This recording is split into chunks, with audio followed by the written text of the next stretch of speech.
Hi guys, welcome back to my channel. My name is Afi and I'm back again with another video.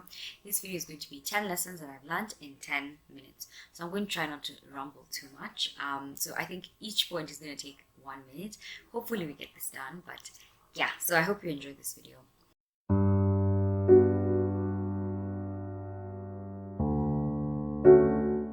Alright, so these lessons are divided into 3 parts. The first part is realizations about myself. The second one is lessons with God, and then the third one is lessons with grief. So the reason why I said lessons with grief is because I'm heavily pulling from the ordeal of my phone being stolen very recently. So yeah, most of these lessons are actually inspired by that, but some of them are like I've been learning them throughout the past few months, and so I'm excited. So the first one is that so it's realizations about myself. So the first realization is that I've been so scared of living or making decisions.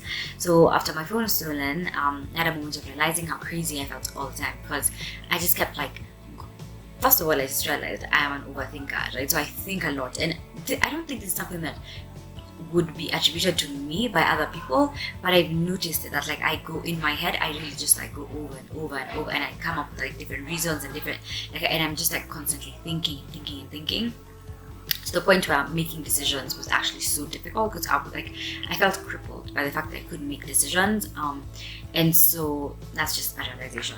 The second one is I've been in spaces that cause me to shrink myself. So this was a realization that I got from like the past few months. It's not just this. I think the first time I felt it like properly was in February, and then just like as the months have progressed, because now I'm a lot more aware of it and like watching myself and seeing where I'm trying to shrink myself, and then how it's how that translates to the rest of like my life, and so yeah, but I realized that I'd lost trust in myself and in my decision making and in my ability to just be a human being. But it's also because there are some habits that I've picked up, and I've become like extremely lazy and just not as disciplined. All those things that led me to not trust myself, and so even like trusting my decision making was like difficult, and hence thinking that I need to shrink myself because I don't deserve to be in certain spaces. The third one is I have crazy expectations for myself. So this is another one from like a few months ago, but it was really affirmed like recently. So my favorite like YouTuber, podcaster, whatever, her name is Kenzie Elizabeth. She said this so much like last year or like 2 years ago, something like that, and she was saying it so much. It's like, oh, you know, I have such high expectations for myself, and it doesn't even make any sense, because like for other people my expectations are not like that, but then for myself it's just like it's a lot. So whenever she said that, I was like, is that even possible? Is that real? Now I know it is actually real, and I realize that I have that. Like it's so bad where like my expectations for myself are so high, and then for other people I'm just kind of like, oh yeah, you do you, just like, you know, enjoy life, like live life. I'm out here always trying to like understand other people, and like, you know, I don't know, it's interesting. So that's another realization. I just have like extremely high expectations of myself, and it's not healthy. So yeah. The fourth realization is that I hate planning for the future. Like that gives me anxiety, gives me stress. Like short-term plans are just my comfort zone. I remember 2021, I was planning the whole of 2021. I was overwhelmed, but I was like, yeah, no, this is it. Then the year went just like down the drain, and I don't know. Then now coming to 2022, I've done more like short-term plans, and I felt a lot happier, a lot less stressed. But then in the past few months, I've had to like think about the future, and like when I'm not my best self, I go into like stressing and worrying. And that's what I've been thinking about, and I am so stressed and like anxious all the time. And it makes sense. How can I know what's going to happen in like 2 years, you know? So anyway, that's another realization. Just like not a good vibe, but that's just the way it is. Trying to realize that like short-term goals works best for me. So I try to like just plan like 2 months in advance, like a week in advance. Yeah, so that's basically it. So second part, lessons with God. So the first one is God has my back no matter what. It's very interesting because all these three are actually like related, so I'm going to say them and then I'll kind of like expound. The second one was letting go can be an act of faith, and the third one is my relationship with God had become extremely toxic to where it felt like I needed to prove myself to God, and like I constantly wanted to prove myself and felt like if I did not prove myself then I wasn't worthy of God's love, or like God would not like me. And so yeah, these three are connected because first of all, God has my back no matter what. That was such an important thing to kind of like realize in the past few weeks.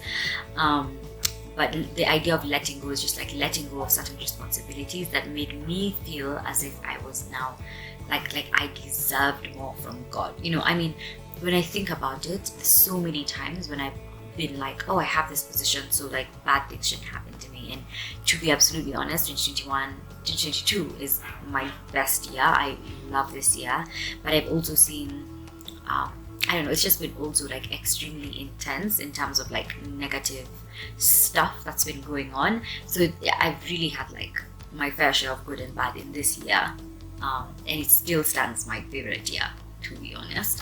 But yeah, so I felt like because I had certain responsibilities and I didn't deserve certain things, and not only me, just like thinking about other people and saying, oh my gosh, this person has done all these things and still this is their life and stuff like that. But to be honest, in the past few weeks I've had to really like go back to having a relationship with God, just like in its purest form, in the form of like God has my back, God loves me, I don't need to prove myself to God. And at the end of the day, whenever I felt like I used to prove myself, it was always to like other people and to prove to other people that I deserve something, or I, like I'm supposed to be in this place. But I met someone a few days ago and they were just like telling me, they're like, you are a princess of God and like good things will come to you because you're a princess of God, and you just need to remember that like there's so much joy in just being like a child of God. And so I don't know, it's been really interesting to have those realizations, especially about God, because again, I had such a toxic relationship with God, and now kind of like going back and having moments of like realization where I'm like, you're being a little bit entitled, please do not be that entitled. And I feel like sometimes it's things that I put on myself, and sometimes it's like narratives that I've had from other people that have crept into my thoughts, into like my spirit, into the person that I'm becoming, and I don't want for that to be my truth. And so I'm really like working extremely hard to have this relationship with God where I'm like, God, I know you love me regardless, and I want to serve you out of like overflow, or out of a place of gratitude and love, rather than a place of like, oh my gosh, if I don't serve God, my life is going to just like implode, it'll burst into flames. And I had a moment when my phone was stolen and I was like, oh my gosh, maybe this is the moment that like God is forsaking me and stuff like that.